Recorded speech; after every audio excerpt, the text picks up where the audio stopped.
अखन अहाँ सब सुन रहल छी जय बाबा विश्वकर्मा मुजी के शानदार प्रस्तुति।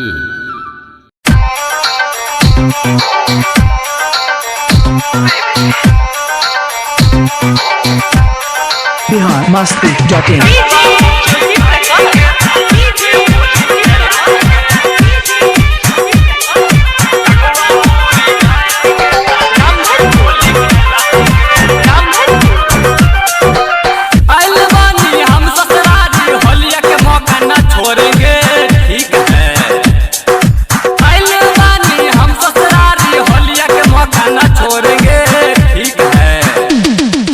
ठकुआ पूरी खाएंगे साली से होली खेलाएंगे, ठीक है।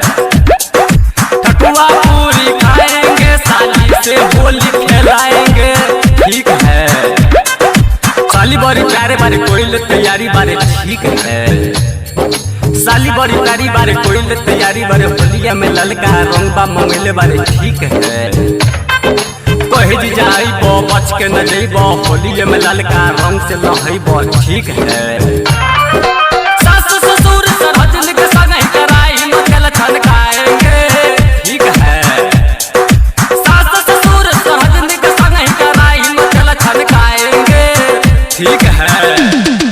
ठकुआ पूरी खाएंगे साली से होली खेलाएंगे, ठीक है। ठकुआ पूरी खाएंगे साली से होली खेलाएंगे, ठीक है।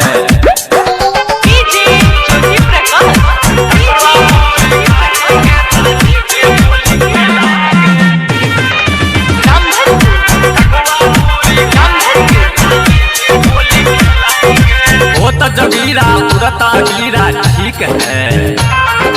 हो तो जगीरा उड़ता अगीरा साली हो भगवा डाल तोर अगुआ, ठीक है। हो तो जगीरा उड़ता अगीरा साली हो भगवा डाल तोर अगुआ, ठीक है। हाल कितनो करबू आज हम डलले बिना नहीं जाएंगे, ठीक है।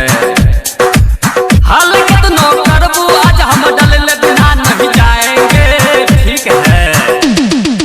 ठकुआ पूरी खाएंगे साली से होली खेलाएंगे, ठीक है।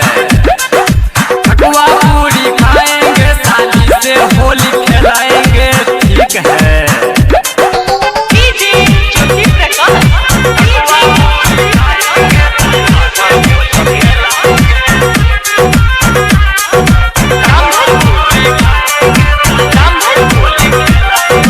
ललका पियर का डालब हरियर का, ठीक है। ललका पियर का डालब हरियर का साली की होली है बुरा नहीं मानो, ठीक है। राइटर अमलेश फोन नहीं कैले होलिया में रंग खेले घर चल अइले, ठीक है।